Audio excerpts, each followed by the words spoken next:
The day the gods fell silent, long before kingdoms carved their names into stone, before history was written by kings or forgotten by the wind, the world spoke a language that every living thing understood. Mountains whispered to rivers, trees remembered every hand that touched their bark. The stars were not distant lights, but living eyes watching over humanity.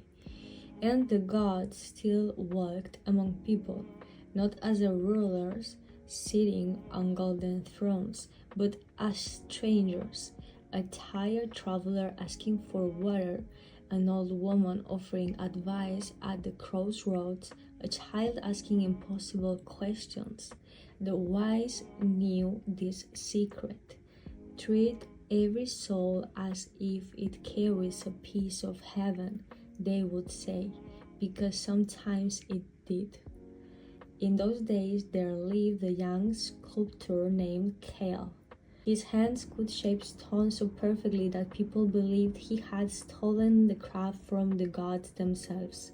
He wanted more than admiration, he wanted immortality, he wanted his name to outlive mountains. One evening, while searching for rare marble high in the cliffs, he found a cave unlike any other. At its center burned a fire that gave no smoke, and sitting beside it was an old man dressed in simple robes. "You've been expecting me," Kyle said. "No," the old man smiled. "You've been expecting yourself." The answer irritated him.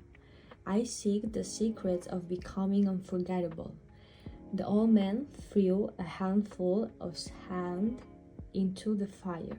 The flames turned blue. "Then answer one question." Cal nodded. "What is the strongest force in humanity?" Cal answered immediately. "Ambition." The old man shook his head. "Love." Again the old man smiled. "No." "Power?"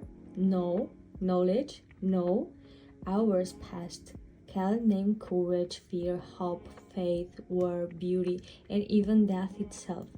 Each answer met the same quiet smile. Finally, exhausted, Cal whispered, "I don't know." The old man leaned closer. "The strongest force within humanity is the need to become something other than what it already is." The cave becomes silent. You build cities because the cave no longer satisfies you. You seek knowledge because ignorance feels too small. You chase wealth because enough rarely feels like enough. You seek enlightenment because even your spirit wishes to become greater. It is both your greatest gift and your greatest curse. Kyle frowned. "If it's a curse, why would the gods give it to us?" The old man looked toward the stars. "We didn't." Before Kyle could speak again, the old man vanished like mist before sunrise. Only the fire remained. Years passed. Kyle became the greatest sculptor the world ever had known. Kings fought over his status. Temples were built around his work. His name spread farther than any army.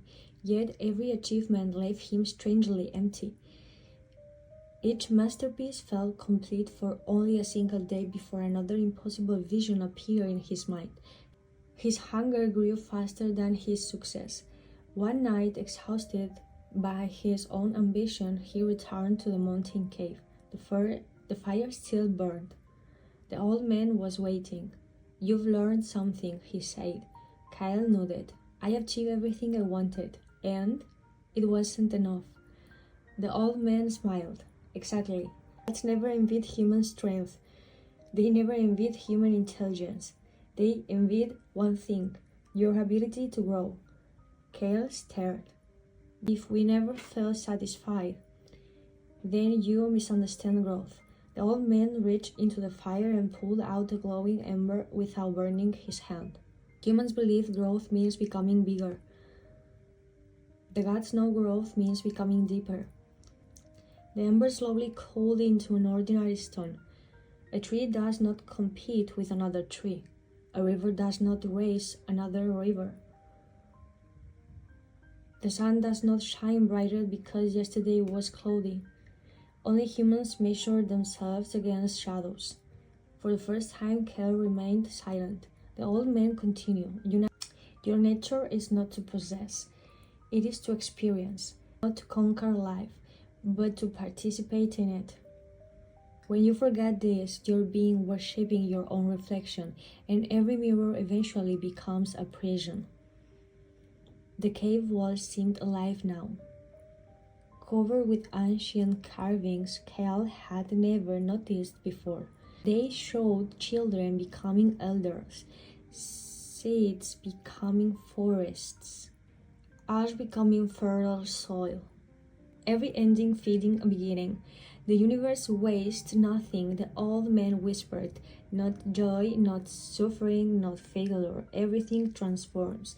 The question is whether you transform with it. As dawn approached, Kel asked the question that had quietly lived inside him since childhood. Who are you? The old man laughed softly. I have been called many things. Some named me time, others called me wisdom, a few believed I was one of the gods. He stood. But names matter only to those afraid of disappearing. As sunlight entered the cave, his form dissolved into countless particles of light. Kyle never sculpted another king. Instead, he carved ordinary people. A mother holding her child, an old man planting a tree whose shade he would never enjoy, a woman helping a stranger stand after failing, a child laughing at the rain. People mocked him at first. Why waste your talent on ordinary lives? Kel simply smiled. There are no ordinary lives. Generations passed, kingdoms disappeared, empires crumbled into dust. Wars erased the names of conquerors. But travelers continued discovering Kel's statues hidden among forgotten valleys. No inscription explained their meaning. Yet everyone who stood before them felt strangely understood. Some cried, some forgave themselves, some abandoned lives built on pride. Others finally gathered the courage to begin again. No one knew why. Perhaps the stone remembered something people had forgotten, or perhaps the gods had never truly left. Perhaps they had simply hidden themselves inside every act of compassion, every honest question, every quiet moment when a human being chose wisdom over ego. And maybe that had been their greatest lesson all along. The divine was never meant to be found above the clouds. It was meant to awaken within the heart that learns to speak truth instead of victory, understanding instead of certainty, and love instead of power. For the oldest secret the Asians carried was not that humans were created by the gods. It was that human life is an invitation to become conscious enough to remember that the same spark which lights the stars also burns quietly within us.